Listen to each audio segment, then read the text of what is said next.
सो Jain candidates कैसे हो? Silk से भी बढ़िया हो गया। मतलब आप सभी के काफ़ी सारे डाउट्स आ रहे थे, स्पेशली इंडियन एयरफोर्स को लेके। एक छोटा सा मिनी वीडियो होगा,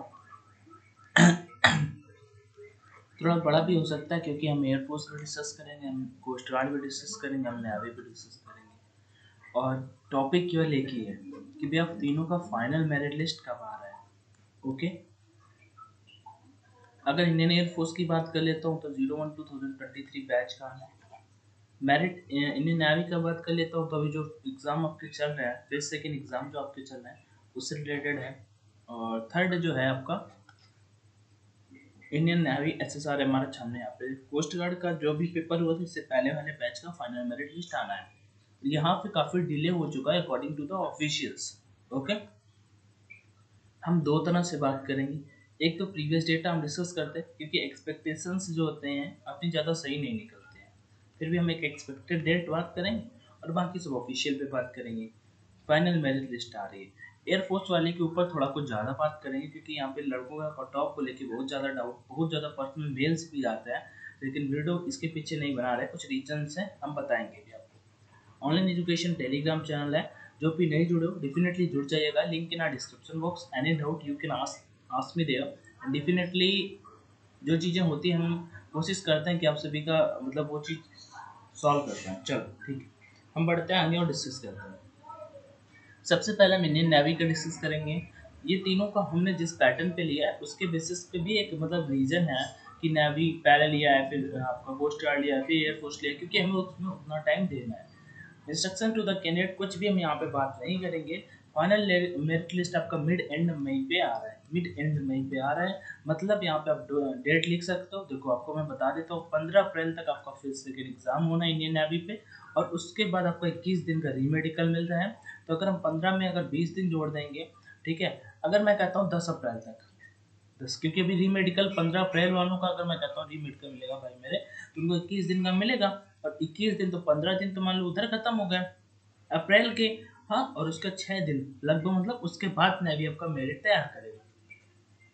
तो अगर एग्जैक्ट डेट बताऊं कि आपका मेरिट लिस्ट कब आएगा, तो यहाँ पे आप डेट नोट कर सकते हो कि 15 से 22 मई के बीच में आपका इंडियन नेवी का फाइनल मेरिट लिस्ट देखने को मिल जाएगा। ठीक, जो अभी फिर सेकंड एग्जाम चल रहे हैं, इसी दिन इन्हीं डेटों में आपको ये आएगा कि किसमें कितना कट ऑफ गया, किस स्टेट का कितना इनिशियल था, कितना फाइनल था। मे बी प्री के भी मार्क्स आपको पता चल जाए, और अभी आप जो पेपर मेंस टाइप में देख के आ रहे हो उसके भी आप मार्क्स को देखने को मिल जाएंगे। ठीक है, तो आप ये डेट आपकी क्लियर हुई। मिड इन मई का मतलब आप 15 से 22 में मानिएगा आपका फाइनल मेरिट लिस्ट आपको देखने को मिल जाएगा 2023 मई में। इंडियन नेवी की बात कर रहे हैं, आगे बढ़ते हैं सर। हाँ, इंडियन कोस्ट गार्ड, ये मोस्ट इंपॉर्टेंट है, यहाँ पे हो चुका है डिले। ठीक है, नाविक जीडी की बात करते हैं, पेपर बिल्कुल टाइम से हुआ था। अच्छा, ये मैंने थोड़ा पुराना वाला डेटा कर दिया, सॉरी इसके लिए।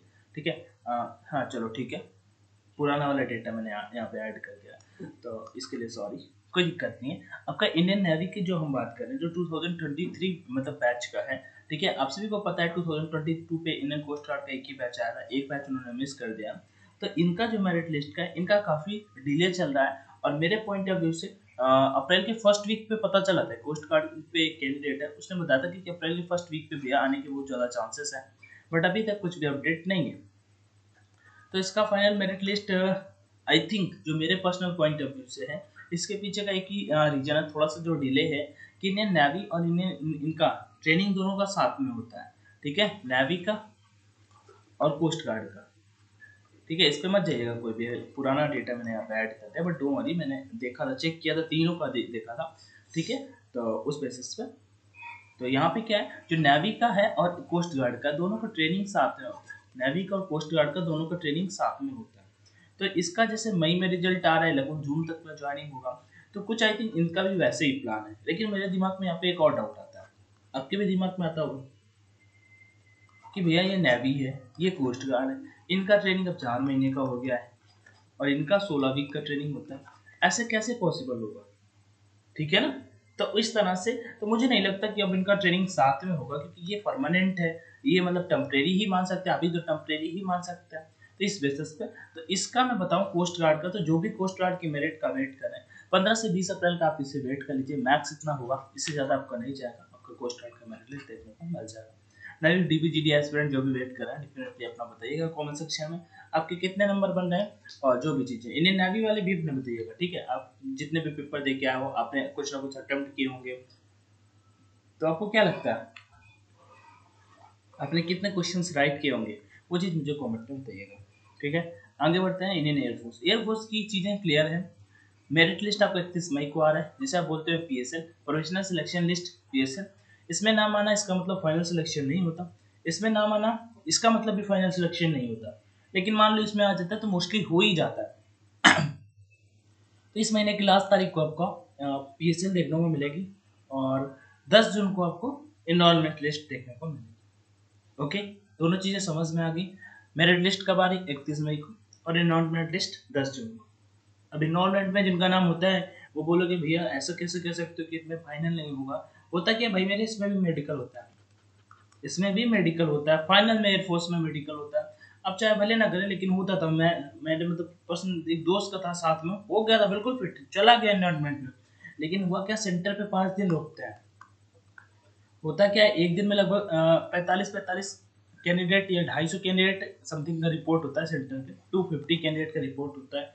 कुछ यहाँ पे एब्सेंट होते हैं, कुछ यहाँ पे एब्सेंट होते हैं, कुछ प्रेजेंट होते हैं, और तब 3-4 दिन वो रुकते हैं वहाँ पे सेंटर पे। तो उन्हीं 3 से 4 दिन में वहाँ पे आपका फिर से टेस्ट, जैसे किसी कोई वेट बढ़ा के पहुँच गया तो उनसे निकले वहाँ पे दिक्कत हो जाती है, वही फाइनल मेडिकल होता है। उसका कुछ मतलब पहले नॉर्मल था, उसके बाद में धाने वगैरह पड़ गए थे जिससे टीनिया टूरिस्ट बोलते हैं, उसमें उसको बाहर कर दिया गया था इनरोलमेंट लिस्ट में।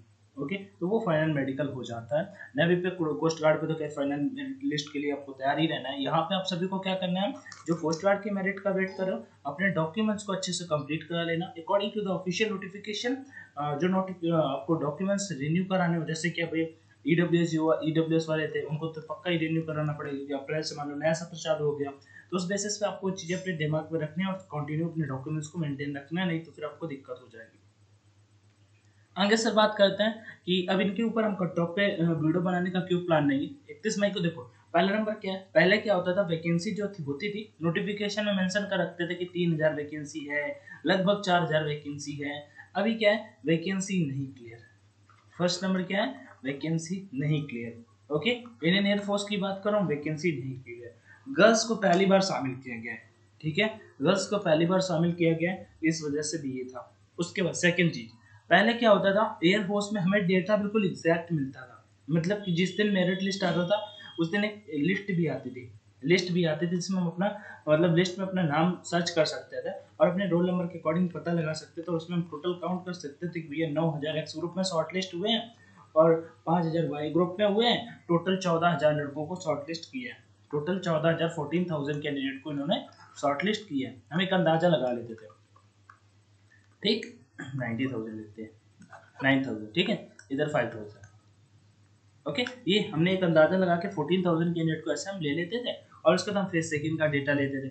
अभी भाई मेरे हुआ क्या है, आपको भी पता है मुझे भी पता है कि ये किसी को नहीं पता कि उन्होंने कितने लड़कों को शॉर्ट लिस्ट किया, सेम टू सेम नेवी का है, हम रजिस्ट्रेशन नंबर के अकॉर्डिंग पता लगा रहे हैं। यहाँ पे ऐसा कुछ डेटा अपने पास है नहीं, इस वजह से इस पे हम कट ऑफ पे वीडियो नहीं बना रहे हैं, जबकि हमें इनिशियल इस बार कट ऑफ इतना ऑलरेडी बढ़ चुका है, ठीक है, इस बार इतना कट ऑफ ऑलरेडी बढ़ चुका है। तो अगर जो भी कट ऑफ पे यहाँ पे वेट कर रहे हो, मेरे अकॉर्डिंग आपका अगर +2 नंबर लगभग +1 या +1 नहीं +2 नंबर अगर एक्स ग्रुप पे है, एक्स ग्रुप पे है, क्योंकि ऐसा हमेशा से होता आ रहा है कि एक बैच, अब हिस्ट्री उठा के देख लो 5 से 6 बार का, एक बार प्लस जाता है तो एक बार माइनस जाता है। इससे पहले वाला आपका माइनस था तो इस बार नहीं, इस बार प्लस है।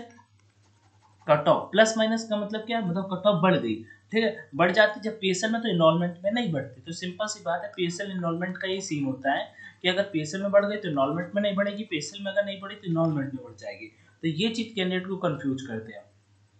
तो अभी क्या पीएसएल आपका आना है, इनिशियल है, तो अगर आपका +2 नंबर तक है एक्स में या फिर वाई में तो डेफिनेटली आपका सिलेक्शन हो जाएगा।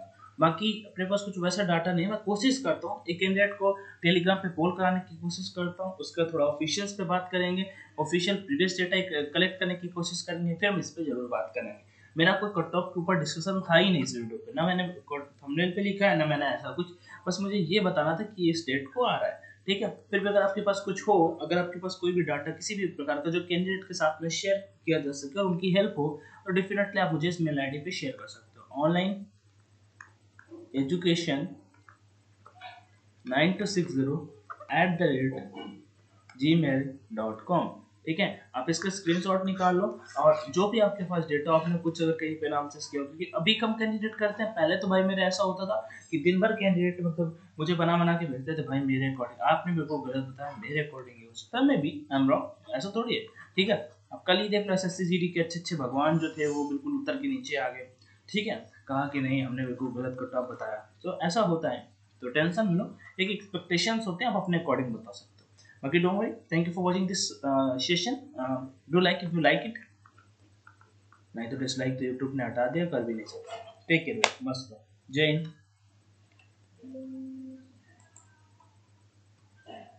Thank you. लाइक कर दिया करो, शेयर मत किया करो, कर दिया करो। Thank you.